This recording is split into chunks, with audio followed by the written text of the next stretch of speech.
কারাগারে করবেন কি অপরাধ জন্য কারাগারে করবেন নাস্তিক সিনা বলিতে হবে ফাঁসি দেবে কিস জন্য কি অপরাধ জন্য কারাগারে করবেন কি অপরাধ জন্য কারাগারে করবেন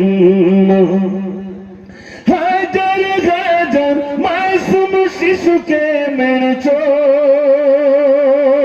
মাওলানা গণ কি কারাগারে তুমি রেখেছ হাজার হাজার মাসুম শিশুকে মেরেছ মাওলানা গণ কি কারাগারে তুমি রেখেছ জবাব হাসিনা দিতে তো হবে জবাব হাসিনা দিতে তো হবে এই কর্মের জন্য কি অপরাধ জন্য কারাগারে করবেন কি অপরাধ জন্য কারাগারে করবেন নাস্তিক সিনা বলিতে হবে ফাঁসি দেবে কিস জন্য কি অপরাধ জন্য কারাগারে করবেন একবার আওয়াজ দেন নারে তাকবীর আপনারা শুনতে চেয়েছিলেন সেই বাচ্চা মেয়ের ঘটনা মনে আছে ভাই শুনবেন কি শোনেন হযরত আলী রাদিয়াল্লাহু তাআলা মিডিলে একদিকে ছেলে একদিকে মহিলা হযরত আলী প্রথম বললেন এই ছেলে বলো তোমার অভিযোগ শোনেন বিচার করতে গেলে দুজনের অভিযোগ শুনতে হয় হযরত আলী প্রথমে ছেলেটাকে বলছেন হযরত আলী বলেন এবার এই ছেলে তুমি সত্য বলো ওই মহিলা কি হয় তোমার সব ঘটনা খুলে বলো ছেলে বলে খোদার কসম উনি তো হলেন মা জননী কেমনে ছেড়ে থাকবো আমি কে কোলে মোর নেবে শুনি আসাদুল্লাহিল ওয়ালিদ হযরত আলী আমি আল্লাহর কসম খেয়ে বলছি উনি হলেন আমার মা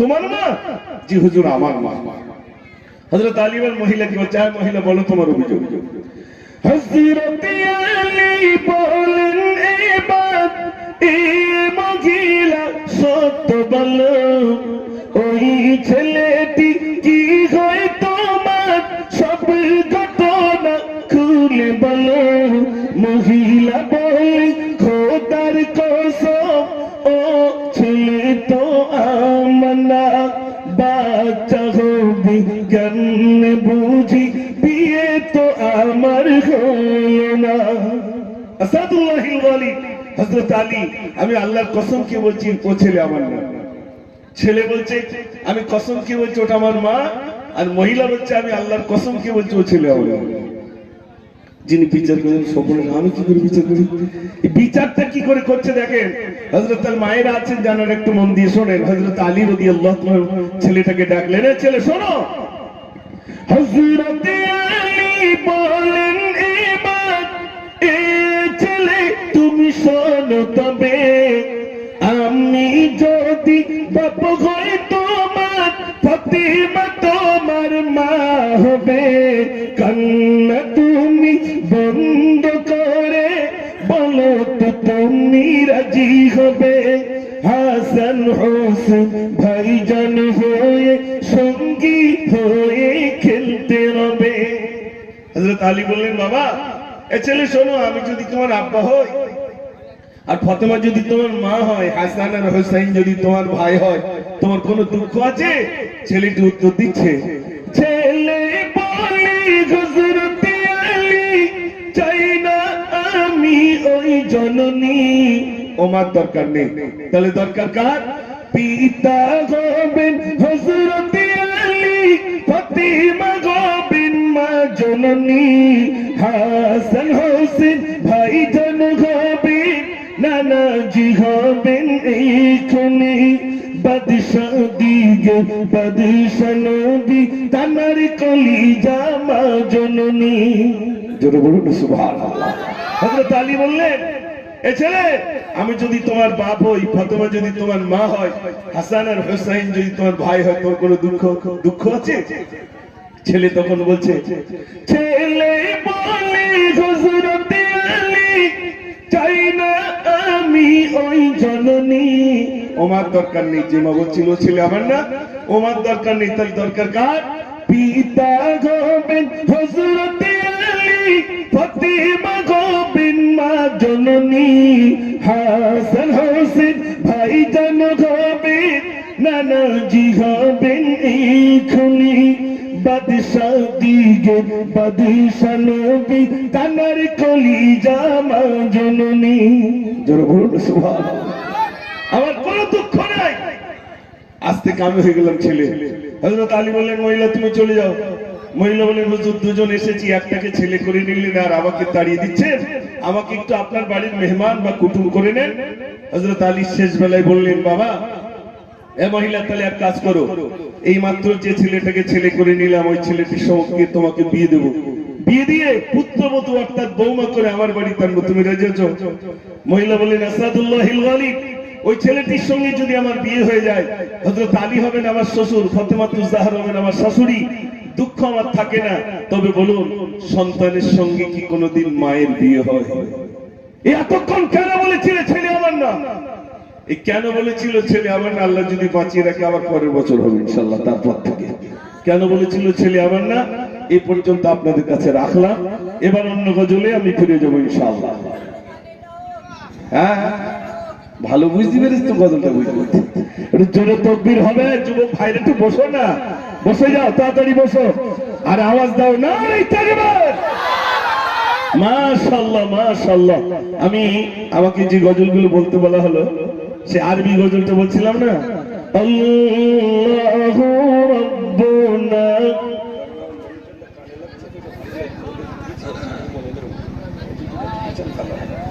আল্লাহু রাব্বুনা মুহাম্মাদুন নাবিয়ুনা, নাহনু মাতিউহুমা, নাহনু মাতিউহুমা, লাইসাল মুলকু লিল-যালিম ওয়ালাল মুলকু লিল-খাইন, লা নাখাফু আমেরিকা ওয়ালা নাখাফু রুসিয়া, ইলা উদ্দিন কসদুনা, নাহনু মাতিউহুমা, আল্লাহু রাব্বুনা মুহাম্মাদুন নাবিয়ুনা, নাহনু মাতিউহুমা, নাহনু মাতিউহুমা, নাহনু কুল্লু হিজবুল্লাহ, লা নাখাফু ইল্লাল্লাহ,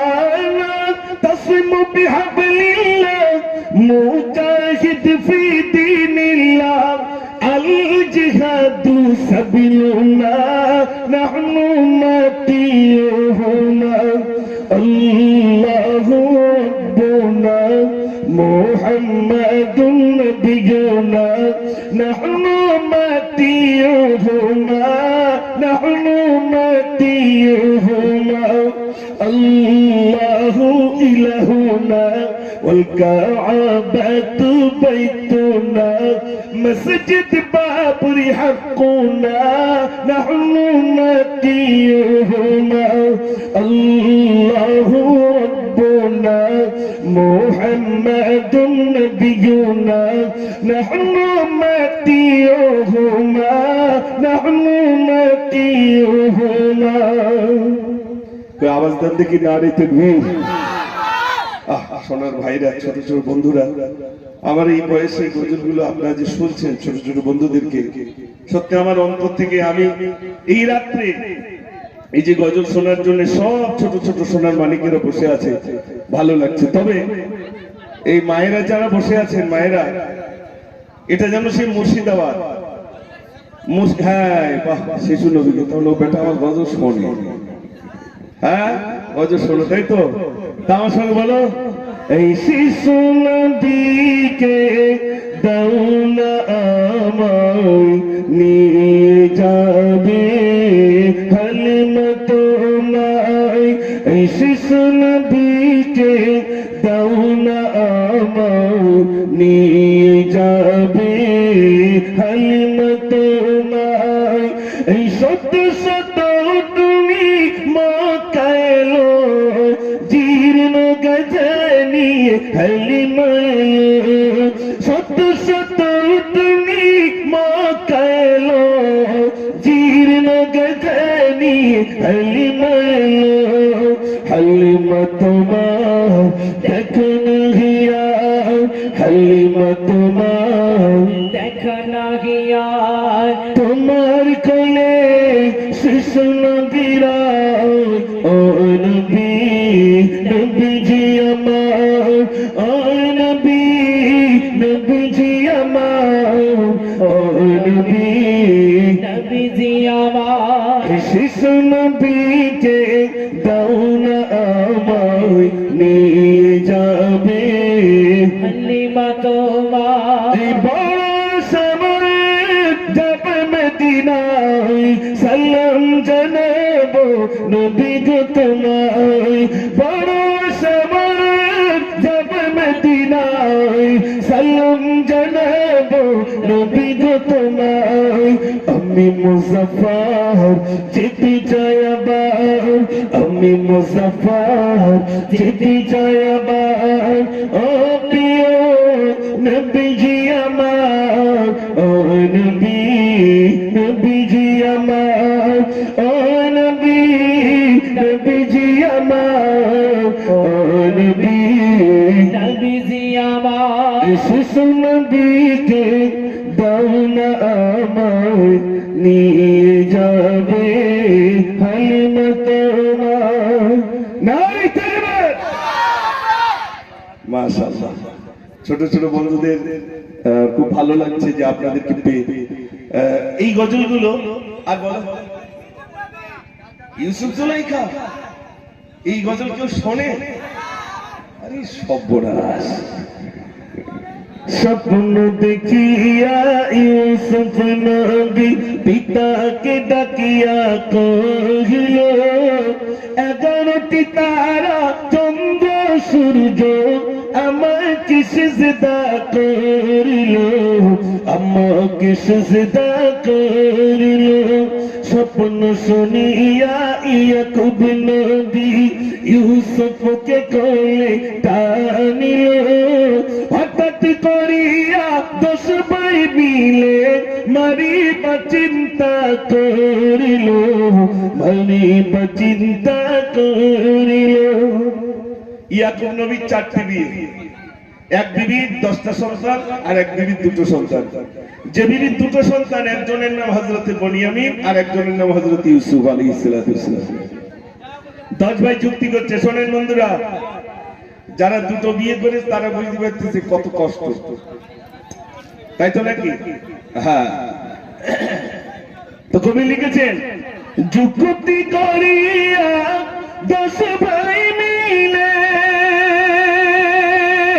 বলিল ইয়াকুব নবীকে আর বাগান করিয়া পিতাকে বোঝাইয়া নিয়ে গেল কেনানের জঙ্গলে নিয়ে গেল কেনানের জঙ্গলে 10 ভাই মিলে যুক্তি করিয়া 10 ভাই মিলে যুক্তি করিয়া ফেলিল অন্ধ কুয়াতে মালিক নামক এক সওদাগর তো আসিল কুয়ার পাশেতে আসিল কুয়ার পাশেতে 10 ভাই যুক্তি করে ইউসুফ নবীকে কুয়ার ভিতরে ফেলে দিয়ে চম্পট যা তোকে ফেলে দিলাম কবি লিখেছে 10 ভাই কুয়ায় ফেলে দিয়ে ওরা তো চলে গেছে রক্তমাখা জামা নিয়ে গেছে আব্বার কাছে ইউসুফ নবী এখন কুয়ার ভিতরে আর একজন সওদাগর তার পানির পিপাসা পেয়েছে পানি খাবো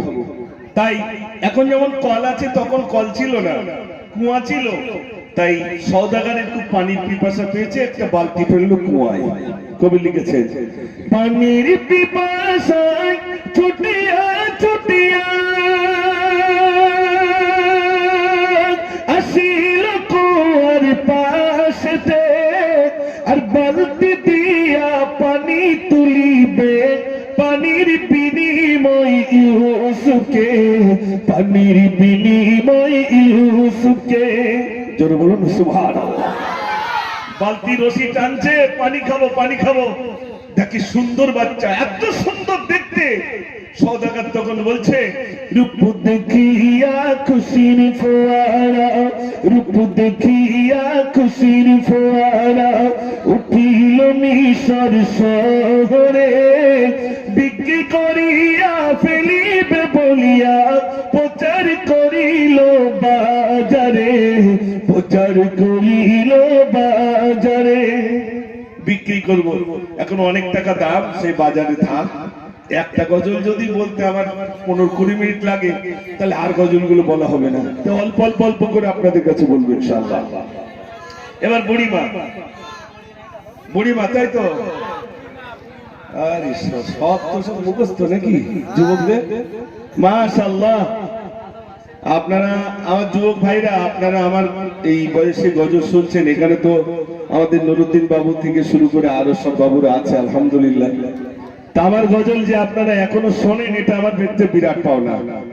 আমার জীবনে আমি শুরু করেছিলাম এই গজল দিয়ে, যার দরুন আল্লাহ পাক আমাকে 2টি বার হাসপাকে নিয়ে গেছে, 2008-এ 2010-এ। আমার জীবনের শুরু গজল ছিল, নবীর দেশে চলো না,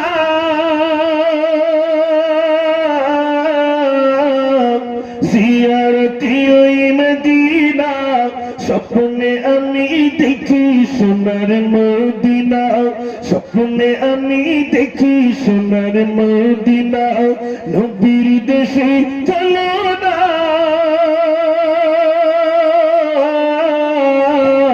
জিয়ারতি ওই মদিনা, স্বপ্নে আমি দেখি সোনার মদিনা, স্বপ্নে আমি দেখি সোনার মদিনা। এই গজলের শেষে লিখেছিলাম, পয়সা করে নেই যে আমার সাথে জেগেছি মদিনা যাওয়ার, ও গো মুজাফফরের সাটুকু কবুল করো রব্বানা, স্বপ্নে আমি দেখি সোনার মদিনা, স্বপ্নে আমি দেখি সোনার মদিনা, নবীর দেশে চলো না,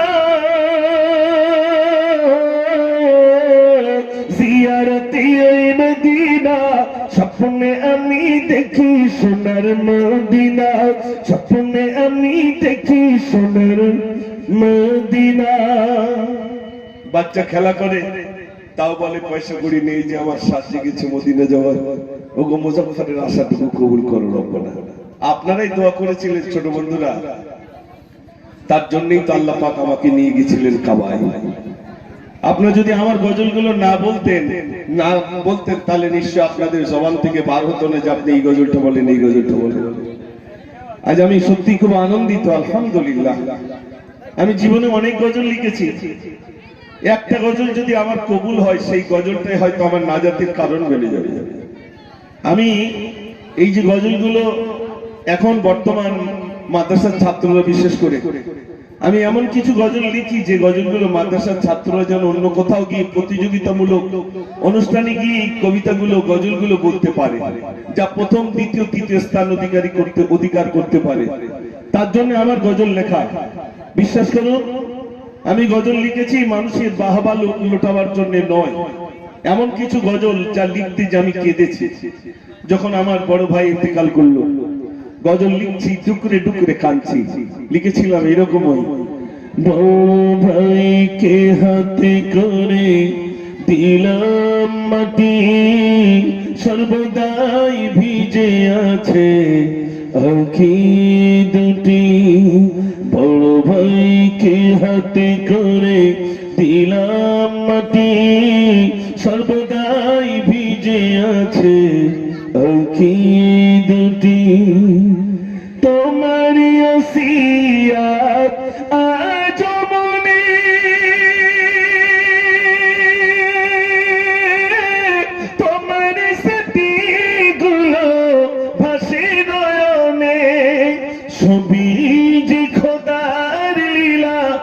গো বড় ভাই তুমি যে কেমন বড় আজ মনে হয় বড় ভাইকে হাতে করে দিলাম মাটি সর্বদাই ভিজে আছে আঁখি দুটি।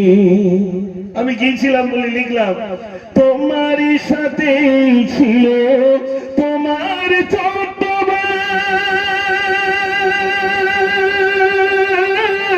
নিশ্চয় দেখছ তুমি মতের সময় কলিমা পড়েছিলাম তিনবার কলিমা পড়েছিলাম তিনবার আর না পেলাম আমি মোর বড় ভাইকে হাতে করে দিলাম মাটি সর্বদাই ভিজে আছে আঁখি দুটি। এরকম কিছু গজল আছে যে গজলগুলো লিখতে যে কেঁদেছি। আব্বা মারা গেল, মা মারা গেল, তাদের নামে লিখলাম, শোনাবো ইনশাআল্লাহ। হ্যাঁ শোনাবো। বুড়িমাটা বলবো তার আগে একটু বলে নিচ্ছে আর কথা হচ্ছে না তো আপনাদের। আহা বুড়িমা এখানে তো জানার আছেন আলহামদুলিল্লাহ। বুড়িমার একটি ঘটনা আপনারা শুনেছেন। আল্লাহ রাসূল সাল্লাল্লাহু আলাইহি সাল্লাম যখন মক্কা থেকে মদিনায় হিজরত করলেন, মক্কার মানুষেরা আমার রাসূলকে টিকতে দিল না, তো রাসূল মদিনায় গেলেন। মদিনা থেকে সদল বল নিয়ে এবার মক্কা বিজয়ের লক্ষ্যে আসে। একটা বুড়ি তার বাড়ির সমস্ত মালমাত্তা গুলো একটা গাড়ি তৈরি করে রাস্তায় দাঁড়িয়ে আছে, গাড়ি আসলে চলে বলে আমি চলে যাব।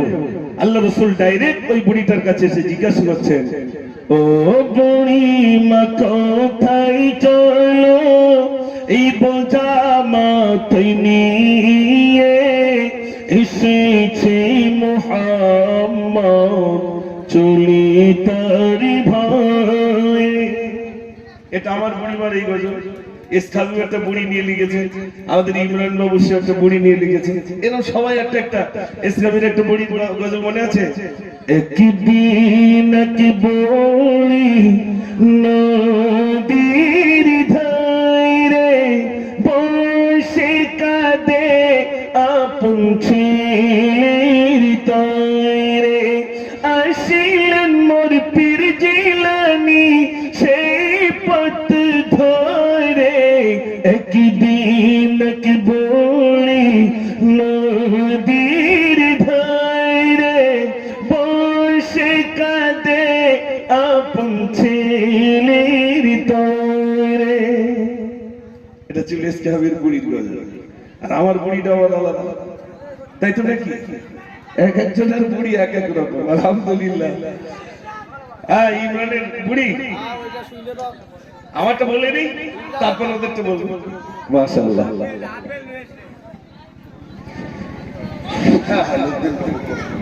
আসলে আমার সকালবেলা ক্লাস নিতে হবে তো, ওই জন্য আমি বলছিলাম এত রাত পর্যন্ত আমি থাকবো না, আমি চলে যাবো। এই জন্য এই গজলটা শেষ করে আমি দিয়ে দিচ্ছি ইনশাআল্লাহ। এই বুড়িটা শেষ করে আমি দিয়ে দিচ্ছি নুরুদ্দিন বাবুকে। তিনি খুব ভালো গজল বলেন। আমি ছোটবেলা থেকে সিডি ক্যাসেটে তার গজল আপনারা শুনেছেন। দেখেন এখানে এক একটা ফুল, এক একটা ফুলের এক একটা খুশবু, তাই তো নাকি? গোলাপ ফুলের খুশবু আর গাঁদা ফুল দুটো এক নয়, এটাও ফুল ওটাও ফুল, এক একটা ফুলের এক একটা খুশবু। মৌমাছি যখন মধু করে, মধু বানায়, আপনি বলুন কি একটা ফুলের মধু নিয়ে মধু বানায়? না, ভিন্ন ফুলে বসে বসে মধু দেয়। আপনার এখানে মৌমাছি আর এখানে আমরা সব ফুল। আপনাদের একটা ফুলের মধু নিলে হবে না, সব ফুলের মধু সংগ্রহ করতে হবে, তাহলেই তো মধু হবে নাকি? এই জন্যে আমি মুজাফফর বললাম, আমাদের মোস্তফা গোলদার সাহেব বললেন, তারপরে আমাদের নুরুদ্দিন বাবু তিনিও বললেন, তারপরে আরো যারা শিল্পীরা আছেন প্রত্যেকের মানে ফুলের উপরে বসে আপনাদেরকে একটু মধু সঞ্চয় করতে হবে, তাই তো নাকি? আলহামদুলিল্লাহ। তো গজলটি শোনেন, এটা বলে আমার শেষ গজল এটাই। ও বুড়ি মা কোথায় চলো এই বোঝা মাথায় নিয়ে এসেছে মুহাম্মদ চলি তার ভাই। শোনো শোনো বুড়ি মা মোর কাছে তুমি বললো না কে দিয়েছি ব্যথা তোমার কি